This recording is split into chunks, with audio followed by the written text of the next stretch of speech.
बुद्ध से धर्म की दीक्षा लेने के बाद श्री माँ, जो कि उस समय के मगध साम्राज्य की राजधानी राजगृह की नगरवधू थी, उसने अपना गणिका का काम छोड़कर बुद्ध के उपासिका बनने का निश्चय किया।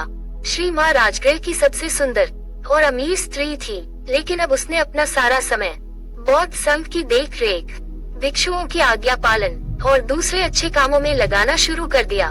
उसने संघ से हर दिन 8 नए भिक्षुओं को अपने घर बुलाकर भोजन कराने का नियम बना रखा था। उसने 8 निमंत्रण पत्र बनवा रखे थे, जिन्हें भोजन करने के बाद पुरानी भिक्षु संघ पहुंचते ही नए भिक्षुओं को दे दिया करते थे। इस तरीके से हर दिन 8 नए भिक्षु उसके यहाँ भोजन करने आते हैं। श्री माँ भोजन करने आई भिक्षुओं को अपने हाथों से भोजन परोसती और उन्हें उचित आदर सम्मान देती। भोजन सबके लिए पर्याप्त और बहुत ही स्वादिष्ट होता था। एक दिन की बात है, 8 में से एक भिक्षु, जो कि उस दिन श्री माँ के घर से भोजन ग्रहण करके लौटे थे, आश्रम में आने के बाद से बड़ा ही उतावला और प्रसन्न प्रतीत हो रहा था। तो आश्रम के कुछ अन्य भिक्षुओं ने उस भिक्षु से श्री माँ के घर के भोजन के बारे में पूछा। उस प्रसन्न भिक्षु ने कहा, भोजन सबके लिए पर्याप्त मात्रा में था और भोजन का स्वाद ऐसा था कि जिसकी तुलना ही न की जा सके। इससे स्वादिष्ट भोजन मैंने आज से पहले कभी नहीं खाया था। लेकिन वहाँ की सबसे महत्वपूर्ण और न भूलने वाली चीज थी उस घर की मालकिन की सुंदरता। श्री माँ एक अद्वितीय सुंदरी है, उसकी सुंदरता की कोई तुलना ही नहीं है। वो एक बहुत ही आकर्षक और सौम्य स्त्री है, जो किसी का भी मन मोह ले। ये सारी बातें वही खड़ा एक जवान भिक्षु भी सुन रहा था। उस जवान भिक्षु के अंदर श्री माँ के प्रति आसक्ति पैदा होने लगी। उसने सोचा, जब वह इस भिक्षु की बातों में इतनी सुंदर लग रही है, तो वह असल में कितनी सुंदर होगी। उसके मन में श्री माँ की सुंदरता की अलग अलग तस्वीरें उभारने लगी। वह उस स्त्री के प्रेम में पड़ चुका था, जिससे वह अभी तक मिला भी नहीं था। उसने पता लगाना शुरू कर दिया कि श्री माँ के घर भोजन के लिए कैसे जाया जा सकता है। बहुत प्रयास करने के बाद उसने एक भिक्षु से अगले ही दिन का निमंत्रण पत्र प्राप्त कर लिया, क्योंकि अब वह श्री माँ के लिए एक दिन का इंतजार नहीं कर सकता था। वह उस रात ठीक से सो भी न सका, क्योंकि पूरी रात श्री माँ के बारे में सोचता रहा। लेकिन उसी दिन श्री माँ अचानक बहुत बीमार पड़ गई। वह अपने सारे गहने और सजावट की वस्तुएं उतार कर बिस्तर पर सोने चली गई। इसीलिए जब वह प्रेमी युवक, वह भिक्षु श्री माँ के घर पहुंचा, तो नौकरों ने उसका स्वागत किया और उसे भोजन परोसा। यह देखकर उस युवा भिक्षु को बहुत क्रोध आया और वह अंदर ही अंदर बहुत दुखी हुआ। जब श्री माँ को पता चला कि भिक्षु भोजन के लिए बैठ गए हैं, तो उसने उनके प्रति अपना सम्मान जताना चाहा। उसने अपने नौकरों से कहा, भोजन कक्ष तक पहुंचने में मेरी मदद करो। नौकरों की मदद से दर्द में कराहती श्री माँ धीरे धीरे चलते हुए भोजन कक्ष में पहुंच गई। वह पसीने से लथपथ थी और उसका पूरा शरीर बुखार से कांप रहा था। हाथ जोड़कर घुटनों के बल भिक्षुओं के सामने जाकर बैठ गई। उसे देखकर उस युवा भिक्षुओं ने मन ही मन कहा, इतने बीमार होने के बाद भी ये कितनी सुंदर और आकर्षक है। सोचो, अगर यह बीमार न होती और सारा श्रृंगार करके आती, तो कितनी सुंदर लगती। अपनी वासना के वशीभूत होकर उस बौद्ध भिक्षु ने बिना एक भी कौर खाए अपने भिक्षा पात्र को बंद कर दिया। भोज समाप्त होने के बाद वह अपने भिक्षा पात्र को हाथ में लेकर झूमता हुआ आश्रम वापस आ जाता है। आश्रम पहुंचकर भी भिक्षा पात्र को नहीं खोलता और उसे एक कोने पर रखकर अपने बिस्तर पर लेट जाता है। उसके दिमाग में पूरे समय सिर्फ श्री माँ का वो खूबसूरत चेहरा घूम रहा था, जो उसने भोजन कक्ष में देखा था। वह उसके बारे में जितना सोचता, वह उसके लिए उतनी ही सुंदर होती जा रही थी। उसके कुछ मित्र भिक्षुओं ने उसे भोजन कराने का प्रयास किया, लेकिन वह सभी असफल रही। भयानक बुखार की वजह से उसी रात श्री माँ की मृत्यु हो गई। जब मगध सम्राट बिंबिसार को श्री माँ की मौत की खबर मिली, तो उन्होंने बुद्ध को संदेश भेजा कि तथागत आपके व्यक्तिगत चिकित्सक जीवाका की बहन श्री माँ अब इस दुनिया में नहीं रही। बुद्ध ने सम्राट बिंबिसार को वापस संदेश भेजा, मृत शरीर को जलाया न जाए, बल्कि उसे एक बड़े से मैदान में संभाल कर रखा जाए। चील, कौवे और दूसरे जानवर शरीर को नुकसान न पहुंचा पाए, इसके लिए कुछ पहरेदार मृत शरीर के आसपास तैनात कर दिए जाएं।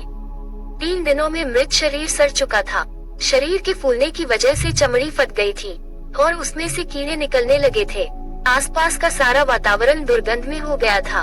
बुद्ध के कहे अनुसार सम्राट बिंबिसार ने पूरे नगर में ये घोषणा करवा दी कि कल सुबह राजगृह के सभी युवा पुरुषों को श्री मां के शरीर का अंतिम दर्शन करने राज मैदान पर पहुंचना है, और जो भी व्यक्ति इस आदेश का पालन नहीं करेगा उस पर 8 सोने के सिक्कों का जुर्माना लगाया जाएगा। दूसरी तरफ उस युवा प्रेमी भिक्षु ने पिछले 4 दिनों से कुछ भी नहीं खाया था। उसके भिक्षा पात्र में रखा भोजन पूरी तरह से सड़ चुका था और उसमें से कीड़े निकल रहे थे। उस भिक्षु का एक मित्र उसके पास आया और बोला, मित्र, बुद्ध श्री मां को देखने जा रहे हैं। श्री मां शब्द की आवाज कान में पड़ते ही उस भिक्षु के अंदर अचानक से ऊर्जा लौट आई और वह तुरंत उठकर खड़ा हो गया। उसने अपने भिक्षा पात्र में से सड़ रहे भोजन को बाहर फेंका और उसे अच्छी तरह से साफ किया। जब भिक्षा पात्र से भोजन को फेंक रहा था तब उस भोजन से निकल रहे कीड़ों की तस्वीर उसके मन की गहराइयों में बैठ गई। भिक्षा पात्र साफ करने के बाद वह भी आश्रम के बाकी भिक्षुओं के साथ राज मैदान की तरफ चल पड़ा। राज मैदान पर युवाओं की एक बड़ी भीड़ पहले से ही इकट्ठा हो रखी थी। बुद्ध अपने भिक्षुओं के साथ एक ओर बैठ गए, दूसरी ओर सारे भिक्षुनी बैठ गई है। एक और सम्राट बिंबिसार अपने मंत्रियों और सैनिकों के साथ बैठ गए और उनके ठीक सामने राजगृह के सारे युवा और उनके पीछे नगर के बाकी जनता बैठी हुई थी जो बुद्ध में आस्था रखते थे। राज मैदान पूरी तरह से शांत और गंभीरता से भरा हुआ था। तभी वहाँ की शांति को भंग करते हुए बुद्ध ने प्रश्न किया, सम्राट, ये सामने पड़ी वृद्ध स्त्री कौन है?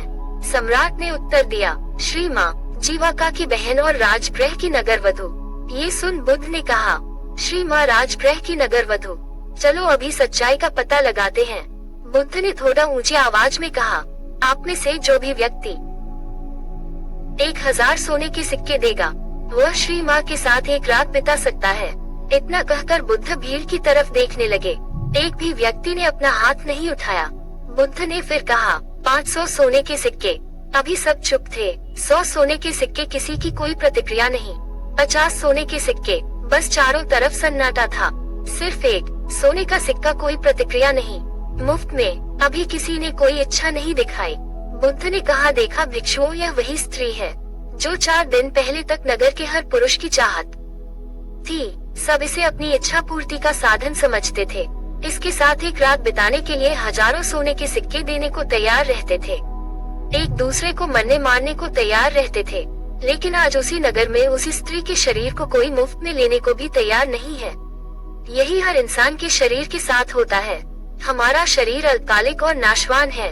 इसे केवल सुंदर गहना, कपड़ों और सुगंधित इत्र के द्वारा आकर्षक बनाया जाता है। लेकिन हमारा कोई भी प्रयास इसे बूढ़ा होने, बीमार पड़ने और अंततः नष्ट होने से नहीं बचा सकता। केवल मूर्ख ही अपने आप को कल्पनाओं से जोड़ते हैं और जो मलिन हैं, उसे सुंदर और आकर्षक मानते हैं। भीड़ में बैठे उस बीमार युवा प्रेमी भिक्षु ने भी बुद्ध की सारी बातें सुनी। बुद्ध की ये बातें उसके दिल को चोट कर गई। उसने सोचा, जब श्री मां जिंदा थी तो उसका शरीर कितना सुंदर और आकर्षक था, ठीक उस भोजन की भांति जो ताजा पकाकर उसे परोसा गया था। हालांकि समय के साथ उसकी कटोरी में रखा भोजन सड़ गया और पूरा भिक्षा पात्र कीड़ों और मक्खियों से भर गया। इसी तरह एक बार जीवन ने श्री मां के शरीर को छोड़ दिया तो वह फूल गया, कीड़ों से भर गया, उसमें से तरल पदार्थ निकलने लगा और वह मक्खियों व दूसरे जीवों का आहार बन गया। अपने स्वयं के शरीर के बारे में विचार करने पर वह समझ गया कि वह अलग नहीं है। यहाँ तक कि इस दुनिया में कुछ भी उसके शरीर को बर्बाद होने से नहीं बचा सकता। इसलिए अपने शरीर और कल्पनाओं से लगाव रखना एक भ्रम मात्र है। इस नए ज्ञान के साथ वह अरहंत बन गया, यानी एक ऐसा मनुष्य जिसमें अस्तित्व की यथार्थ प्रकृति का अंतर ज्ञान प्राप्त कर दिया हो और जिसे निर्माण की प्राप्ति हो चुकी है। धन्यवाद। नमो बुद्धाय।